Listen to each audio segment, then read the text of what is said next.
Hey everyone, it's Marabelle Blue here with another KEM Top Talk reality TV short, this time on The Bachelor. This year's Bachelor is Sean Lowe, and if anybody who follows The Bachelor knows that Sean was the third man out of the four men that were left standing that Emily Maynard sent home. Now, of course, everybody was rooting for Sean because they call him the All American boyfriend. Oh, well, the All American guy, what have you. And maybe he is, maybe he isn't. I think that America is so stuck on the whole Christian value thing, and that's like probably a whole other topic that I'm not going to get into. But usually you associate that Christianity type with the all American boy. So, needless to say, here he is, the Bachelor, greeted not by 25 women, but by actually 26 women. Now, I'm not going to get into this whole long winded as each woman came out of the limo, what they did. I did make notes, of course. This time I'm using my much bigger pad because there was so much to write. Yes, there were 26 women that did come out of the limo. One of the notes that I made about I think one of the most important notes, and I need to bring this up first. One of the important things that I noticed was that in this season of The Bachelor, there are four black women. Now, I know that in this day and age, we shouldn't even be like, oh my God. But, unfortunately, this is the way it is. I really, the only other, Latin woman that was on there was with Mary and that fisherman guy, Byron. And, that was like, what, she's Cuban. But, as far as like a Puerto Rican is concerned, I haven't seen like a Puerto Rican bachelorette, and it's not going to be me. So don't even like go there, because if I did my own version of the show, it would be a little bit more raw and a little less glamorous, because I'll tell you, everything that goes on in The Bachelor is not real life, but they call it reality TV. So, four black women, and out of the four, he actually picked three of the women. One of those women was Leslie, who is a poker dealer. And the other one was Robin, who came out of the limo actually getting ready to do a flip. And I thought she was going to do one when she decided to go for the other one and then fell her ass on the floor.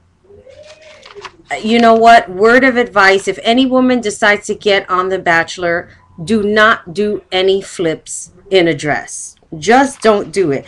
There has to be a better way to impress a man than to come out and start doing backflips. I don't know how to do backflips. I don't want to know. It's just so stupid. This one girl, Kelly, she sang like a stupid tacky song. Uh, there's one woman, Taryn, who's like 30 years old, and later on in the show she starts getting all emotional. She was afraid to talk to him. I don't understand. I mean, it's like, I have to jump in for a minute. When they feature women in The Bachelor that are like over 30, I don't understand like why these women have more emotional problems than a woman that's 23. I mean, you get a lot of the girls that are there are 23, 24, 25. They're crying their eyes out. I'm ready to settle down. I'm ready to get married, blah, blah, blah. And it's like, okay, try being my age and feeling that way. Now, while people don't know what my age is, and while some people do know what my age is and don't believe me, the fact of the matter is that there are a lot of women my age that are already settled down and have children, and then there are some that are not and don't have children. And there's my dog in the background. So Yes. Okay. So here we are, the girl Robin, she falls down and busts her ass. One woman is like singing to him, and this one Tiara, she comes out, and he you could tell by the look on his face. I'm watching the look on his face as each girl comes out, and his face totally lit up. And then he tells her, wait a minute. So he goes and he tells Chris Harrison that he wants to break the rules a little bit and wants to actually give out the roses as he's, talking with each woman. Now, we all know this is going to start drama because, of course, she walks in. Normally, they started doing like the first impression rose. Like, after all the girls get out of the limo and they all meet each other, he goes in and they start doing their little, mingling and stuff like that. Um, Whoever sticks out the most is the one that gets the first impression rose. So what he decided to do was whoever stuck out the most would just get a rose, period, the end. And that was like pretty cool for me. It's just like, you know what, get it out of the way. He likes them, he wants to get to know them more, and that's that. Um, and the minute this girl came out of the limo, he told her to wait. He tells Chris Harrison, I want to break the rules. Chris Harrison is like, okay. And he goes and he gives her a rose. Okay, moving right along. Now, we all know that when she walked in that room, all the claws were going to come out. Well, why is she walking around with a rose, etc., etc.? It's amazing how, like, women just jump the gun. They can't just ask a question and say, hey, like, why did you get a rose? It's just, ugh, why did she get a rose? Like, ask questions. Oh, I don't even know why I watch these shows, but I have to because it's just so much fun to make fun of. Okay, so who else? Who else? Who else? Who else? Okay, Catherine. His face lit up when she came out of the limo. Um, I don't know. She really didn't do anything for me, but then again, I'm not in Sean's place. But for some reason, there were shooting stars when she came out of the limo.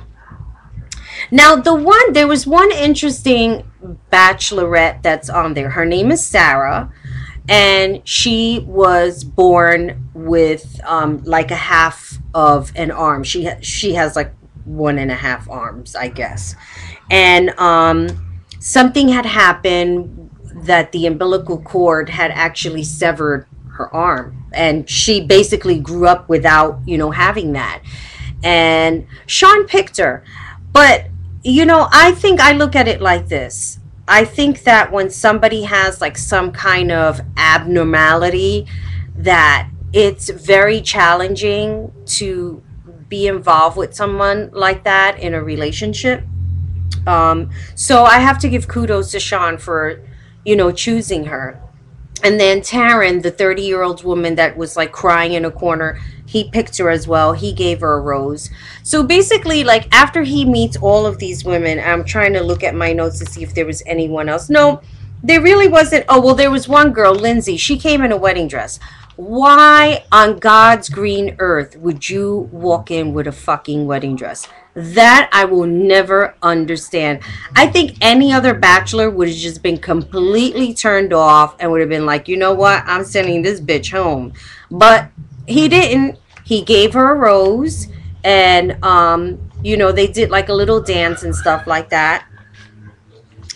So well, I have to start now from the beginning. Okay, so in the beginning of the show, Sean invites Ari over for a visit.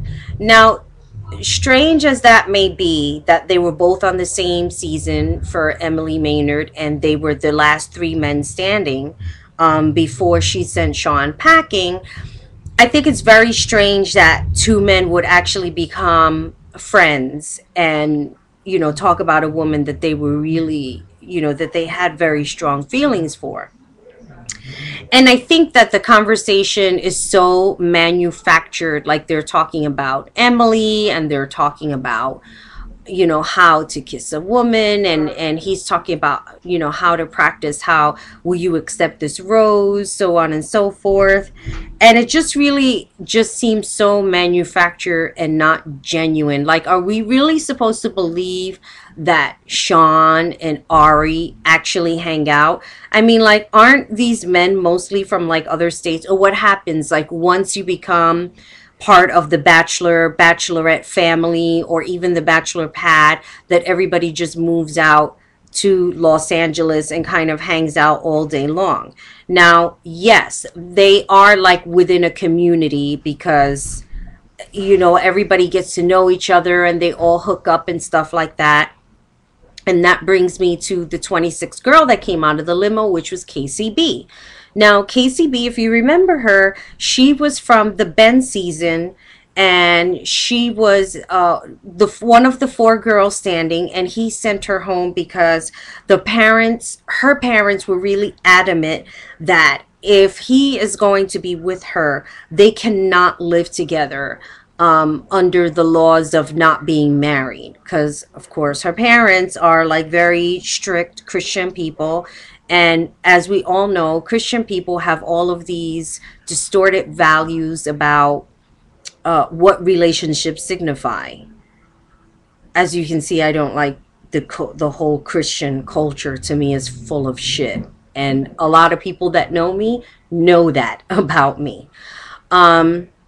So that was the reason why Ben has sent her home. But then you know what? You think about it. Ashley rejected Ben. And she must have known why. This is like going back other seasons because Ashley's now married to JP. Um, she must have known that Ben was really not all that, because look at the woman that he chose at the end. He really chose a very conniving, manipulative woman. I mean, she was just like all over the place in the Ben season. So, now my mind went completely blank as to I just went back too far, and now I forgot what the hell I was talking about. So moving right along.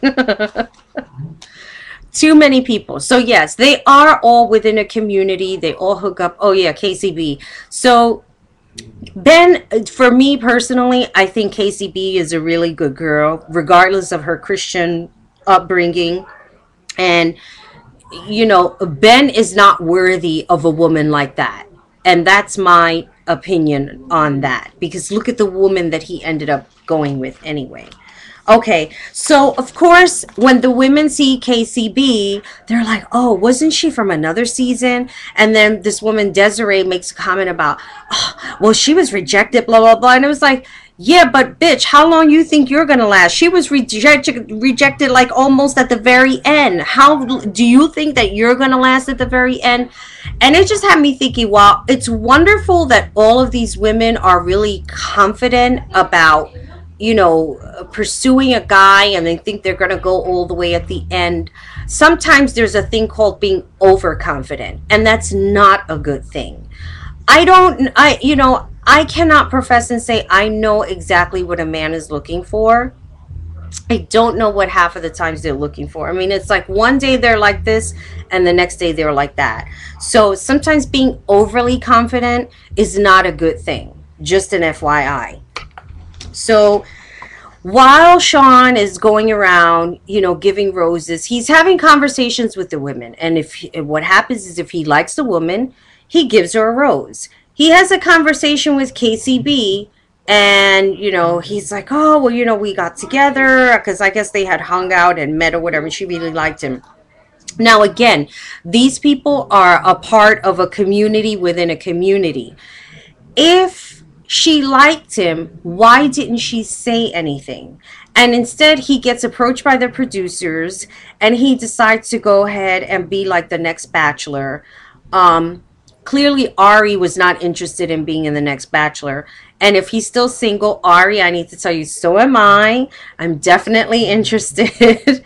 And I know if my co-host was here, because I think she had made a comment about him. Anyway, moving on. So she was disappointed as to why she didn't get a rose in that moment when she had seen another girl walk in and then come back out with a rose. All right. At the end of the day, Sean gave out 12 roses. Um, and actually, it's crazy because and I don't mean that in a bad way. I need to say that. Usually, when a black woman is on The Bachelor, if she gets picked for that rose, it's like a fucking miracle. That's what happens. And and then for some reason she just doesn't seem to last later on down the line. Why, I don't know, but that's like the reality of the TV show. In this case, four black women, three of them were given roses. So clearly, Sean has no boundaries when it comes to skin color. And I like to see that because I like white boys. So it's always good to know that there are some white boys that actually do like women of color and Latin women and so on and so forth. So the seven remaining roses that he gave out were to Amanda, Leslie M, Casey B, who actually did get a rose, Christy, Daniela, Taryn, the girl that was crying in the corner, the 30-year-old woman, and and Lindsay, the girl in the wedding dress. Now, before I close, I need to bring up something very, very important about making a first impression to a man, or just making a first impression, period. The last thing that you want to do is be like the contestant Ashley, who read 50 Shades of Grey and then bought a gray tie and was talking about tying him up with it or having him use it on her. No. First of all, I did not read 50 Shades of Grey, so I'm not even going to sit here and say, yeah, that was a horrible book. I have heard not favorable things about that book. I have no interest in reading the book because I have my own fetish life, thank you very much, and I can write my own books and probably better. But this girl was off the hook. It wasn't even pretty. She was dancing around like an ass. She fell at some point on the floor. I mean, these women are drinking alcohol. You're going to meet any man. Why would you drink yourself into a fuzzy cloud and then fall down and walk around with this gray tie talking about how, like, you want him to tie you up with the tie? She did not get a rose. And that's good because I think in Bachelor past, the crazy girl would always get it. Now, according to the promos that have been going on, the crazy girl is Tiara. I think that's her name. That was the girl who got the very first rose. And it seems like she is the girl that is going to come into like problems with all of the other girls. It's sad in this world that when a woman exudes some type of beauty, whether she's crazy or not, I need to say that, that you always have a group of women that hate upon that particular girl. For whatever reason it is. There are, people that I don't like, but it has nothing to do with their external beauty. It has to do with the way they are inside. And the way they are inside, when it comes out, it's not very pretty. So, I don't focus in on those attributes. I don't even focus in on that person. But there always is going to be drama in this TV show because that's what it's based on. Whether or not people find real relationships, I mean, think of all the seasons that they've gone through, and like 3 couples are now happily married. One couple on the Bachelor pad, actually got engaged at the finale. So maybe there is some validity into some of these shows where actually people, meet and get together and have real long lasting relationships. It's almost like, going outside of the box of online dating, which still sucks, to be honest with you. So that is my KEM Top Talk reality TV short on The Bachelor. And on a side note for Sin City Rules, I understand that the TV show has been canceled and that the last show is online, and I have not watched it yet. Um, and I've had the pleasure of communicating with Lana Fuchs, who I have to say is probably one of the most interesting people that I have had a little bit of conversation with. And she is having her own show, which will be starting sometime this month, and I will be talking more about it. And if you know, if and when she does her own reality TV show, I will be blogging about it. Now, of course, you can catch all of the past videos on kemtoptalk.com.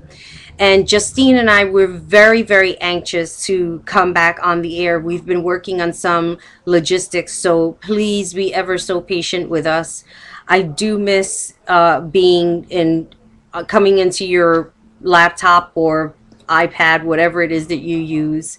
So I'm looking forward to having KEM Top Talk come back and interview a lot of musicians and everybody that's out there in the cities that I would really love to go and visit and interview people in person. So, I mean, other than New York, because not everything is in New York. So that's basically it. I'll be back next week with another KEM Top Talk reality TV short on The Bachelor with Sean Lowe, who now will be going on dates and getting to know all of the women. And like I said before, I already know who he picked because I looked at the spoilers. You can check them yourself. I'm just not going to say it for anybody who doesn't want to be spoiled. And also so that I don't have the ABC attorneys knocking on my door. So, with that being said, this is Marabelle Blue signing off.